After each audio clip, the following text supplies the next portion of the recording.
ఏంటమ్మా మీ ప్రాబ్లం? పళ్ళల్లో నుంచి బ్లడ్ వస్తుంది, మాట్లాడుతుంటే వాసన వస్తుంది. పళ్ళలోంచి చిగురులోంచి రక్తం వస్తుందా? చిగురులో నుంచి. ఓకే ఓకే, ఒకసారి కూర్చోండి చూద్దాం.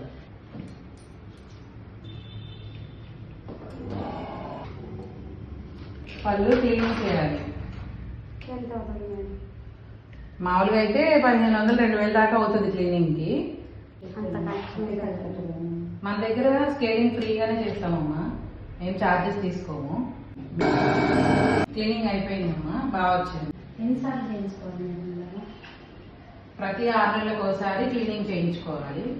సో వాసన రాకుండా, రక్తం రాకుండా చిగురు నుంచి కాపాడుకోవచ్చు. నేను చెప్పే ఇన్స్ట్రక్షన్స్ ఫాలో అవ్వాలి. ప్రతి 6 నెలలకు ఒకసారి లేవు కదా. ప్రతిసారి మేము ఫ్రీగానే చేస్తామమ్మా ఇది ట్రీట్మెంట్. మీకు దీనికి ఏం ఖర్చు ఉండదు, ఫ్రీగానే చేస్తాము. సరేనా? తనలాగే మీరు క్లీనింగ్ చేయించుకోవాలి అంటే మా హాస్పిటల్కి విజిట్ చేయండి. మా హాస్పిటల్ మీకు కింద డిస్క్రిప్షన్ లో కనబడుతుంటది అడ్రస్. సో అందరికి స్కేలింగ్ ఫ్రీ. మళ్ళీ వేరే డెంటల్ ప్రొసీజర్స్ అన్నిటి మీద 25% డిస్కౌంట్ కూడా ఉంది.